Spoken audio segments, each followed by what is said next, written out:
تمہاری اتنی اوقات نہیں ہے کہ مجھ سے نکاح کر سکو۔ میں ایک بزنس ٹائکون ہوں، تم مجھے حاصل نہیں کر سکتے۔ یتیم لڑکے۔ نایاب کمرے میں آ کر غصے سے بولی تو اسائنمنٹ لکھتا فیضان سہم گیا۔ وہ احمد شاہ کی اکلوتی نک چڑھی بیٹی تھی۔ وہ خود کامیاب اور مغرور تھی، اسے ہسبینڈ ویسا ہی چاہیے تھا۔ پھر وہ اپنے یتیم کزن سے نکاح کیوں کرتی؟ نایاب 2 سال بعد ایوارڈ سیرمنی کے دن لندن سے واپس آئی۔ ہر سال کی طرح اس سال بھی وہ ایوارڈ لینے والی تھی، لیکن بیسٹ بزنس مین ایوارڈ دبو فیضان کو لیتے دیکھ کر بری طرح چونکی۔ فیضان ہینڈسم اور پورے اعتماد ہو گیا تھا۔ کیا کہہ کر ٹھکرایا تھا؟ کیا کہہ رہی تھی تم کہ میں تمہارے قابل نہیں ہوں؟ آج بتاتا ہوں تمہیں۔ فیضان نے نایاب کی کمر پر ہاتھ رکھا۔ ہاتھ ہٹاؤ مجھ سے، یہ تمہاری کیا بدتمیزی ہے؟ فیضان نے مسکرا کر اس کے قریب ہوتے ہوئے کہا، بدتمیزی تو تم نے 2 سال پہلے کی تھی نایاب، جب تم نے مجھے میرے یتیم ہونے کا طعنہ دے کر اس کمرے سے دھکا دے کر نکالا تھا، یاد ہے نا؟ آج وہی یتیم لڑکا تمہیں کو نہیں بلکہ پورے ملک کے بزنس ٹائکونز کو پیچھے چھوڑ کر یہاں کھڑا ہے۔ نایاب نے غصے سے اس کا ہاتھ جھٹک دیا اور پیچھے ہٹ کر کھڑی ہو گئی۔ دماغ خراب ہو گیا ہے تمہارا؟ تم بھول رہے ہو کہ تم کس سے بات کر رہے ہو؟ احمد شاہ کی بیٹی ہوں میں، کوئی روڈ پر چلنے والا عام انسان نہیں۔ تم نے یہ ایوارڈ کیسے جیتا، کس کی سفارش یا فراڈ سے، یہ میں اچھے سے جانتی ہوں۔ فیضان زور سے ہنسا۔ فراڈ؟ واہ نایاب واہ، جب تم خود ایوارڈ جیتتی ہو تو وہ محنت ہوتی ہے، اور جب وہی ٹرافی تمہارا حقیر سا کزن لے لے تو وہ فراڈ بن جاتا ہے۔ اپنی اس غلط فہمی کو آج ہی نکال دو۔ یہ کامیابی میری ہے، میری رات دن کی محنت کی کمائی ہے۔ دروازے پر ہلکی سی دستک ہوئی اور نایاب کی قریبی دوست اور بزنس پارٹنر رمشا اندر داخل ہوئی۔ وہ دونوں کو اس حالت میں دیکھ کر ایک لمحے کے لیے رک گئی۔ نایاب، سب لوگ نیچے ہال میں تمہاری اور فیضان کی ٹاک کے لیے انتظار کر رہے ہیں۔ میڈیا والے دونوں کو ایک ساتھ سٹیج پر بلانا چاہتے ہیں، اور تم یہاں؟ رمشا نے بات ادھوری چھوڑ کر دونوں کے چہروں کے تاثرات پڑھے۔ نایاب نے فوراً خود کو سنبھالا، اپنا گاؤن درست کیا اور سرد لہجے میں بولی، تم چلو رمشا، میں آ رہی ہوں۔ اور تم؟ اس نے فیضان کی طرف انگلی اٹھائی۔ یہ مت سمجھنا کہ بات یہاں ختم ہو گئی ہے۔ جو غرور تمہیں اس ٹرافی نے دیا ہے نا، اسے توڑنا مجھے اچھے سے آتا ہے۔ فیضان نے اطمینان سے اپنے کوٹ کا بٹن بند کیا اور بولا، دیکھ لیتے ہیں کس میں کتنا غرور باقی رہتا ہے۔ چلیں نیچے، سب انتظار کر رہے ہیں۔ نیچے ہال میں روشنیوں کی چکا چوند تھی اور کیمروں کے فلیش مسلسل چمک رہے تھے۔ اسٹیج پر بڑا سا اسکرین لگا تھا جس پر فیضان اور نایاب کی تصویریں چل رہی تھیں۔ تقریب کے ہوسٹ نے مائک سنبھالتے ہوئے کہا، اب ہم دعوت دینا چاہیں گے اس سال کے 2 سب سے بڑے بزنس آئیکنز کو، مس نایاب احمد اور مسٹر فیضان شاہ کو۔ آئیے اور بتائیے اس کامیابی کا راز۔ تالیاں گونج اٹھیں۔ نایاب نے ایک گہری سانس لی اور اسٹیج کی طرف بڑھ گئی۔ فیضان بھی پرسکون قدموں سے اس کے ساتھ چل رہا تھا۔ دونوں آمنے سامنے کھڑے ہو گئے۔ مائک نایاب کی طرف بڑھایا گیا تو اس نے پرسکون لہجے میں کہا، شکریہ۔ کامیابی شارٹ کٹ سے نہیں، ویژن اور خاندانی پس منظر سے ملتی ہے۔ اس نے طنزیہ نظروں سے فیضان کی طرف دیکھا۔ مائک اب فیضان کے ہاتھ میں تھا۔ اس نے مائک کو تھوڑا قریب کیا، ہال میں بیٹھے تمام بڑے صنعت کاروں پر ایک نظر ڈالی اور پھر نایاب کی آنکھوں میں دیکھتے ہوئے بولا، شکریہ نایاب، آپ نے بالکل ٹھیک کہا۔ کامیابی ویژن سے ملتی ہے، لیکن اس ویژن کے پیچھے اگر محنت، بھوکے پیٹ کی راتیں اور اپنوں کی طرف سے دیے گئے طعنے نہ ہوں تو انسان اس کی اصلی قیمت نہیں سمجھ پاتا۔ یہ ایوارڈ صرف میرا نہیں، ان تمام لوگوں کا ہے جنہیں دنیا نے کمزور سمجھا تھا۔ ہال میں خاموشی چھا گئی اور پھر اچانک تالیوں کا شور بلند ہو گیا۔ نایاب کا چہرہ غصے سے سرخ ہو چکا تھا۔ تقریب ختم ہونے کے بعد جب سب لوگ لاؤنج میں ڈنر کے لیے جمع ہوئے تو نایاب کے والد اور ملک کے جانے مانے بزنس مین احمد شاہ نے آ کر فیضان کے کندھے پر ہاتھ رکھا۔ بیٹا فیضان، کمال کر دیا تم نے آج۔ میں نے کبھی سوچا نہیں تھا کہ تم اتنی جلدی اپنے پیروں پر کھڑے ہو جاؤ گے۔ مجھے تم پر فخر ہے۔ احمد شاہ کی آنکھوں میں سچی خوشی تھی، کیونکہ وہ ہمیشہ سے فیضان کو پسند کرتے تھے اور جانتے تھے کہ وہ محنت کش لڑکا ہے۔ فیضان نے ادب سے سر جھکایا۔ شکریہ انکل، آپ کا ساتھ اور سپورٹ نہ ہوتی تو شاید میں یہاں تک نہ پہنچ پاتا۔ آپ نے اس وقت میرا ساتھ دیا جب کوئی اور تیار نہیں تھا۔ نایاب قریب ہی کھڑی یہ سب دیکھ رہی تھی۔ اس کے اندر جلن کی ایک اور لہر دوڑ گئی۔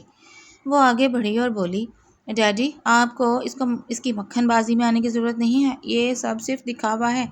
احمد شاہ نے سخت لہجے میں بیٹی کو روکا۔ نایاب، تمہاری یہ عادت مجھے بالکل پسند نہیں۔ فیضان اب بچہ نہیں ہے، وہ ایک کامیاب بزنس مین ہے اور تمہیں اس کی عزت کرنی چاہیے۔ نایاب نے غصے سے پیر پٹکا اور وہاں سے چلی گئی۔ رمشا جو اتنی دیر سے خاموش کھڑی تھی آہستہ سے بولی، نایاب، مجھے لگتا ہے تم فیضان کے بارے میں غلط سوچ رہی ہو، وہ واقعی بدل گیا ہے۔ تم بھی اس کی سائڈ لے رہی ہو رمشا۔ تمہیں نہیں پتہ اس نے 2 سال پہلے میرے ساتھ کیا بدتمیزی کی تھی۔ نایاب غصے سے کانپ رہی تھی۔ وہ صرف مجھ سے بدلہ لینے کے لیے یہ سب کر رہا ہے۔ رات کے نایاب اپنے پینٹ ہاؤس کی بالکنی میں اکیلی کھڑی۔ وہ دن جب فیضان نے گھر چھوڑنے سے پہلے اس سے کہا تھا، نایاب آج تم مجھے دھکے دے کر نکال رہی ہو، ایک دن ایسا آئے گا جب تمہیں مجھ سے بات کرنے کے لیے بھی وقت مانگنا پڑے گا۔ تب وہ اس بات پر ہنسی تھی، لیکن آج وہی الفاظ اس کے کانوں میں ہتھوڑے کی طرح بج رہے تھے۔ اچانک اس کے فون کی اسکرین روشن ہوئی۔ ایک نامعلوم نمبر سے میسج آیا تھا، غرور کا نشہ اتر گیا ہو تو نیچے پارکنگ میں آ جانا، کچھ پرانے حساب چکانے باقی ہیں۔ نایاب کا دل ایک لمحے کے لیے دھک سے رہ گیا۔ اس نے کھڑکی سے نیچے دیکھا جہاں فیضان کی کالی کار پارکنگ کی مدھم روشنی میں کھڑی تھی اور فیضان خود کار کے بونٹ پر ٹیک لگائے اوپر اسی کی طرف دیکھ رہا تھا۔ نایاب نے غصے سے فون بند کیا اور ایک لمبی سانس لی۔ اس نے اپنی شال کندھوں پر ڈالی، لفٹ کا بٹن دبایا اور سیدھا نیچے پارکنگ کی طرف چل دی۔ تمہارا دماغ واقعی خراب ہو گیا ہے فیضان۔ نایاب اس کے بالکل قریب آ کر رکی۔ اس کی آنکھوں میں غصہ صاف دکھائی دے رہا تھا۔ یہ کیا بدتمیزی ہے؟ رات کے اس وقت مجھے نیچے بلانے کی حماقت کیسے کی تم نے؟ کوئی دیکھ لیتا تو کیا ہوتا؟ فیضان نے سیدھے ہو کر کھڑے ہوتے ہوئے نایاب کی طرف ایک قدم بڑھایا۔ ڈر کیوں رہی ہو نایاب؟ فیضان نے مدھم لہجے میں کہا۔ یہاں کون ہے جو ہمیں دیکھے گا؟ اور ویسے بھی ڈرتی تو تم ویسے بھی کسی سے نہیں ہو، تو پھر اب ہاتھ کیوں کانپ رہے ہیں تمہارے؟ میں بالکل نہیں ڈر رہی، نایاب نے فوراً اپنے ہاتھ پیچھے چھپاتے ہوئے اکڑ کر کہا۔ بس یہ سوچ رہی ہوں کہ تمہاری یہ اکڑ کتنے دن اور چلتی ہے۔ 2 سال کیا مل گئے، تم تو بھول گئے کہ تم کون تھے اور آج کہاں ہو۔ فیضان نے گہرا طنزیہ قہقہا لگایا۔ یہی تو فرق ہے تم میں اور مجھ میں نایاب، تم آج بھی انسان کے نام اور خاندانی پس منظر کو دیکھتے ہو اور میں اس کی محنت کو۔ تمہارے باپ نے مجھے پناہ دی تھی، احسان نہیں کیا تھا مجھ پر، اور رہی بات اس حقیقت کی کہ میں کون تھا، تو ہاں میں یتیم تھا، کمزور تھا، لیکن تم نے اور تمہارے غرور نے مجھے وہ آگ دی ہے جس نے آج مجھے یہاں لا کھڑا کیا ہے۔ شکر گزار ہوں میں تمہارا کہ تم نے مجھے دھکا دے کر نکالا، ورنہ شاید میں کبھی وہ نہ بن پاتا جو آج ہوں۔ نایاب کو اس کی باتیں دل پر تیر کی طرح لگ رہی تھیں۔ وہ غصے سے پھٹ پڑی۔ زیادہ بڑی بڑی باتیں مت کرو مجھ سے، تم جتنا مرضی دولت کما لو، جتنے مرضی ایوارڈ لے لو، میرے لیے تم وہی حقیر یتیم کزن رہو گے جو ایک دن میری دہلیز پر ہاتھ جوڑ کر کھڑا تھا۔ بات اتنی تلخ ہو گئی تھی کہ اس نے تیزی سے آگے بڑھ کر نایاب کی کلائی مضبوطی سے پکڑ لی اور اسے کھینچ کر کار کے ساتھ لگا دیا۔ ہاتھ ہٹاؤ، چھوڑو مجھے۔ نایاب نے اسے دھکا دینے کی کوشش کی، لیکن اس بار فیضان کی گرفت اتنی مضبوط تھی کہ وہ ہل بھی نہ سکی۔ فیضان اس کے بالکل قریب جھکا۔ اس کی سانسیں نایاب کے چہرے پر محسوس ہو رہی تھیں۔ بہت شوق ہے نا تمہیں بار بار وہی پرانی باتیں یاد دلانے کا؟ فیضان نے دھیمے لیکن سخت لہجے میں کہا۔ تمہیں لگتا ہے کہ تم مجھے جتنی بار یتیم کہو گی میں اتنا ہی چھوٹا ہو جاؤں گا؟ نہیں نایاب، اب ایسا نہیں ہوگا۔ اب کھیل کے اصول بدل چکے ہیں۔ تم مجھ سے اس طرح بات نہیں کر سکتے۔ نایاب کا دل زور زور سے دھڑک رہا تھا۔ وہ فیضان کی آنکھوں میں دیکھنا چاہتی تھی، لیکن وہاں موجود کشش اسے خوف زدہ کر رہی تھی۔ کیوں نہیں کر سکتا؟ فیضان نے اپنا دوسرا ہاتھ اس کے چہرے کے پاس کار پر رکھ دیا، جسے نایاب پوری طرح اس کے حصار میں آ چکی تھی۔ 2 سال پہلے جب تم نے مجھے نکالا تھا تب تمہاری آنکھوں میں نفرت کے سوا کچھ نہیں تھا۔ آج بھی وہی نفرت ہے، لیکن فرق یہ ہے کہ اب تم اس نفرت کے پیچھے اپنا خوف چھپا رہی ہو۔ خوف اس بات کا کہ وہ یتیم لڑکا آج تم سے آگے نکل چکا ہے۔ نایاب نے غصے سے اس کی آنکھوں میں دیکھا۔ اس کے دل کی دھڑکنیں بے قابو ہو رہی تھیں، پر اس کی زبان سے ایک لفظ نہیں نکل رہا تھا۔ فیضان کا یہ روپ اس نے کبھی نہیں دیکھا تھا۔ وہ غصے میں جتنا حسین لگ رہا تھا، نایاب کے لیے اس کا سامنا کرنا اتنا ہی مشکل ہو رہا تھا۔ نظریں کیوں جھکا رہی ہو مس نایاب احمد؟ فیضان کے لہجے میں طنز آ گیا تھا۔ وہی اکڑ کہاں گئی جو ہال میں اسٹیج پر تھی؟ تم بہت بدتمیز ہو گئے ہو فیضان، نایاب نے بمشکل خود پر قابو پاتے ہوئے کہا۔ مجھ سے دور ہٹو ورنہ میں چیخ دوں گی۔ فیضان ہلکا سا مسکرایا۔ اس نے نایاب کی کلائی پر سے گرفت نرم کی، پر پیچھے نہیں ہٹا۔ چیخ لو، کون آئے گا بچانے؟ ویسے بھی رات کے اس وقت پرائیویٹ پارکنگ میں چیخنا خود کو ہی تماشا بنانا ہے۔ نایاب نے موقع دیکھتے ہی جھٹکے سے اپنا ہاتھ چھڑایا، 2 قدم پیچھے ہٹی اور اپنے کپڑے درست کرتے ہوئے غصے سے بولی، تمہاری اس بدتمیزی کا حساب میں کل صبح بورڈ میٹنگ میں لوں گی، اب دوبارہ میرے سامنے آنے کی جرات مت کرنا۔ یہ کہتے ہی نایاب پلٹی اور تیز تیز قدموں سے لفٹ کی طرف بھاگ گئی، جیسے وہاں 1 سیکنڈ بھی مزید رکنا اس کے لیے محال ہو گیا۔ فیضان وہیں کار کے بونٹ پر ٹیک لگائے کھڑا رہا۔ وہ جاتا ہوا نایاب کا سایہ دیکھتا رہا اور اس کے ہونٹوں پر ایک گہری پرسکون مسکراہٹ کھیل رہی تھی۔ اس نے دل میں سوچا، ابھی تو شروعات ہے نایاب، تم نے مجھے گرانا چاہا تھا، اب دیکھو میں تمہیں اپنے دل میں کیسے بساتا ہوں۔ اگلی صبح احمد شاہ کے بڑے آفس میں بورڈ میٹنگ کا ماحول کافی گرم تھا۔ لمبی کانفرنس ٹیبل کے ایک طرف نایاب ہاتھ پر ہاتھ رکھے باندھے بیٹھی تھی، جس کے چہرے پر صاف غصہ اور چڑچڑاہٹ نظر آ رہی تھی، اور دوسری طرف فیضان انتہائی پرسکون انداز میں اپنی فائل کھول کر بیٹھا تھا۔ دروازہ کھلا اور احمد شاہ اندر داخل ہوئے۔ وہ اپنی کرسی پر بیٹھے اور سب پر ایک سرسری نظر ڈالی۔ ہاں بھائی نایاب، تم صبح صبح کیا ہنگامہ مچا رہی تھی فون پر؟ بورڈ میٹنگ شروع ہونے سے پہلے ہی تم نے دفتر سر پر اٹھایا ہوا تھا۔ احمد شاہ نے اینک اتارتے ہوئے بیٹی کی طرف دیکھا۔ نایاب جھٹکے سے اپنی جگہ سے کھڑی ہو گئی، اس کی آنکھوں میں غصہ صاف چھلک رہا تھا۔ ڈیڈی، آپ کو نظر نہیں آ رہا کہ یہ لڑکا کیا کر رہا ہے؟ کل رات اس نے کس بدتمیزی سے مجھے پارکنگ میں بلایا، اس کی اوقات بھول گیا یہ، اور آپ اس کی سائیڈ لے رہے ہیں۔ نایاب نے غصے سے انگلی فیضان کی طرف اٹھائی۔ فیضان نے آرام سے اپنی جگہ پر پہلو بدلا، ہونٹوں پر ایک ہلکی سی مسکراہٹ سجائی اور بولا، انکل نایاب جی شاید یہ بتانا بھول گئیں کہ پارکنگ میں بلایا کس نے تھا اور وہاں جا کر بحث کون کر رہا تھا۔ میں تو بس اپنے پرانے حساب کتاب کلیئر کرنے گیا تھا، جو انہوں نے 2 سال پہلے ادھورے چھوڑے تھے۔ تم زیادہ چالاک بننے کی کوشش مت کرو فیضان، نایاب دانت پیس کر بولی۔ تمہیں لگتا ہے کہ تم ایک ایوارڈ جیت کر کوئی بہت بڑے تیر مار لیا ہے؟ کمپنی میری اور میرے باپ کی ہے، تمہاری اوقات یہاں صرف ایک ملازم جتنی بھی نہیں ہے۔ احمد شاہ نے ہاتھ اٹھا کر دونوں کو خاموش ہونے کا اشارہ کیا۔ ان کے چہرے پر سختی آ گئی تھی۔ بس نایاب، بہت ہو گیا تمہارا یہ تکبر۔ فیضان اب اس کمپنی کا بزنس پارٹنر ہے، اور اس نے جو مقام حاصل کیا ہے وہ اپنی محنت سے کیا ہے، کسی کی خیرات سے نہیں۔ آئندہ میں نے تمہاری زبان سے اس کے لیے ایسے الفاظ نہیں سننے۔ احمد شاہ کی آواز میں ایک ایسا دبدبا تھا کہ نایاب کو مجبوراً بیٹھنا پڑا۔ نایاب نے غصے سے اپنا منہ دوسری طرف پھیر لیا۔ اس کے اندر آگ لگی ہوئی تھی کہ اس کا اپنا باپ آج ایک یتیم کزن کی حمایت کر رہا تھا۔ میٹنگ ختم ہوئی تو سب لوگ باہر نکل گئے۔ نایاب تیز تیز قدموں سے چلتی ہوئی اپنے کیبن میں آئی اور دروازہ زور سے بند کر دیا۔ رمشا جو پہلے ہی وہیں موجود تھی، اسے اس حالت میں دیکھ کر اپنی ہنسی نہ روک سکی۔ کیا مصیبت ہے رمشا، تم بھی ہنس رہی ہو مجھ پر؟ نایاب نے اپنا ہینڈ بیگ میز پر دے مارا۔ رمشا نے آگے بڑھ کر اس کے کندھے پر ہاتھ رکھا اور پیار سے بولی، یار نایاب، سچ کہوں تو اس بار غلطی تمہاری ہی ہے۔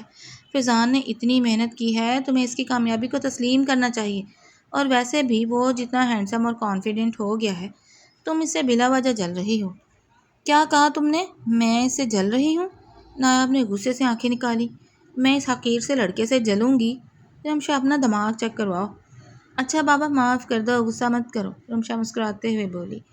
ویسے ایک بات ہے، کل رات سے جب سے تم دونوں کی وہ نوک جھونک ہوئی ہے، کمپنی میں سب کی زبان پر صرف تم دونوں کا چرچا ہے۔ نایاب نے کچھ بولنا چاہا ہی تھا کہ اس کا انٹرکام بجا۔ اس نے غصے سے ریسیور اٹھایا۔ مس نایاب، نیچے ریسیپشن پر آپ کے نام پر ایک کوریئر آیا ہے۔ سیکیورٹی والے کہہ رہے ہیں کہ یہ اسپیشل ڈیلیوری ہے۔ باہر کھڑے پی اے کی آواز آئی۔ کس کی طرف سے ہے؟ نایاب نے سخت لہجے میں پوچھا۔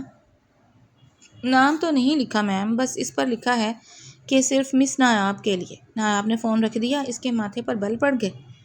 اس وقت کوریئر کس کا آ گیا؟ رمشا، چلو میرے ساتھ نیچے چل کر دیکھتے ہیں۔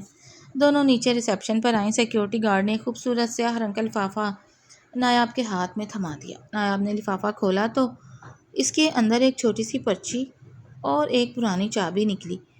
پرچی پر ہاتھ سے لکھا ہوا تھا، وہ کمرہ جہاں سے تم نے مجھے 2 سال پہلے دھکا دے کر نکالا تھا، اس کی چابی گم ہو گئی تھی۔ سوچا آج تمہیں یاد دلاتا چلوں کہ پرانی چیزیں اتنی جلدی نہیں بھلائی جاتی۔ شام کو اسی کمرے میں ملنا، ورنہ نتائج کے لیے تیار رہنا۔ فیضان۔ نایاب کا خون کھول اٹھا۔ اس نے وہ پرچی مٹھی میں دبا کر پوری طاقت سے پھاڑ دی اور غصے سے کانپتے ہوئے بولی، اس لڑکے کا دماغ واقعی خراب ہو گیا ہے، اب یہ مجھ پر حکم چلائے گا؟ میں کہیں نہیں جانے والی۔ ارے نایاب، تجھے نہیں لگتا یہ فیضان پہلے جیسا سیدھا سادہ فیضان نہیں رہا؟ وہ اب تجھے جان بوجھ کر تنگ کر رہا ہے اور تو ہر بار اس کے ٹریپ میں پھنس جاتی ہے۔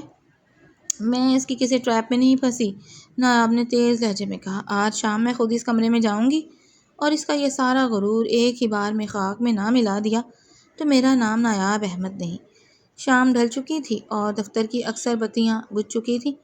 سناٹے کے اس عالم میں نایاب غصے سے بھری ہوئی اس پرانے کوریڈور کی طرف بڑھ رہی تھی جہاں وہ کمرہ موجود تھا۔ کمرے میں ہلکی سی مدھم روشنی جل رہی تھی اور فیضان کھڑکی کے پاس کھڑا باہر سڑک کی روشنیوں کو دیکھ رہا تھا۔ نایاب کو دیکھ کر وہ آہستہ سے گھوما۔ تمہیں اتنی جلدی کیسے آ گئی نایاب؟ مجھے لگا تھا تمہیں ڈر لگے گا۔ فیضان نے ہاتھ کی انگلیوں میں وہی پرانی چابی گھماتے ہوئے کہا۔ نایاب نے دروازے کو پیچھے سے بند کیا، قدم آگے بڑھائے اور اس کے بالکل قریب جا کر کھڑی ہو گئی۔ ڈر؟ نایاب احمد کسی کے باپ سے بھی نہیں ڈرتی، اور بالخصوص تم جیسے احسان فراموش انسان سے تو بالکل بھی نہیں۔ یہ سب ڈرامے بازی بند کرو فیضان، اور صاف صاف بتاؤ کہ چاہتے کیا ہو مجھ سے۔ فیضان نے قدم آگے بڑھایا جس سے نایاب کو اچانک پیچھے ہٹنا پڑا اور اس کی کمر دیوار سے لگ گئی۔ فیضان جھک کر اس کے بالکل قریب آ گیا۔ میں کیا چاہتا ہوں؟ فیضان نے بہت دھیمے لہجے میں کہا۔ تم بہت اچھے سے جانتی ہو نایاب، جو چیز تم نے 2 سال پہلے اپنے پیروں کے نیچے روندی تھی، میں آج وہی عزت اور وہی مقام تم سے لینا چاہتا ہوں۔ نایاب نے غصے سے اس کے سینے پر ہاتھ رکھ کر اسے پیچھے دھکیلنے کی کوشش کی۔ خواب دیکھنا بند کرو فیضان، تم جتنے مرضی امیر ہو جاؤ، میرے دل میں تمہارے لیے نفرت کے سوا کچھ نہیں ہوگا۔ فیضان نے اس کا ہاتھ پکڑ کر آہستہ سے اپنے دل پر رکھا جہاں اس کی دھڑکنیں تیز ہو رہی تھیں۔ نفرت کرتے کرتے کب محبت ہو گئی نایاب، شاید تمہیں اس کا اندازہ بھی نہیں ہوا، اور رہی بات اس دل کی تو یہاں تمہارے علاوہ کبھی کوئی اور تھا ہی نہیں۔ نایاب کا دل ایک لمحے کے لیے رک سا گیا۔ اس نے فوراً غصے سے اپنا ہاتھ کھینچ لیا اور اکڑ کر بولی، تمہارا دماغ واقعی سٹیا گیا ہے؟ تم مجھ سے اس طرح کی باتیں کرنے کی جرأت کیسے کر سکتے ہو؟ فیضان ہلکا سا مسکرایا۔ اب سچ سن کر اتنا کیوں گھبرا رہی ہو مس نایاب احمد؟ 2 سال پہلے تم یہی تو سننا چاہتی تھی نا کہ تمہیں مجھ سے کتنی جلن ہوتی ہے۔ میں اور تم سے جلوں گی؟ خواب دیکھنا بند کرو۔ نایاب نے منہ بناتے ہوئے رخ موڑ لیا۔ فیضان ہنس پڑا۔ اچھا چلو مان لیا تم نہیں جلتی، بس یوں ہی بلا وجہ مجھ سے ہر بات پر لڑنے چلی آتی ہو۔ اتنے میں کمرے کا دروازہ زور سے کھلا اور رمشا اندر گھس آئی۔ ساتھ میں اس کے ہاتھ میں کافی کے 2 مگ تھے۔ ارے واہ، تم دونوں یہاں اکیلے رومانس فرما رہے ہو اور نیچے ہال میں سب مہینے کی ڈیل فائنل کرنے کے لیے منتظر ہیں۔ رمشا نے دونوں کو ایک ساتھ دیکھ کر شرارتی مسکراہٹ کے ساتھ کہا۔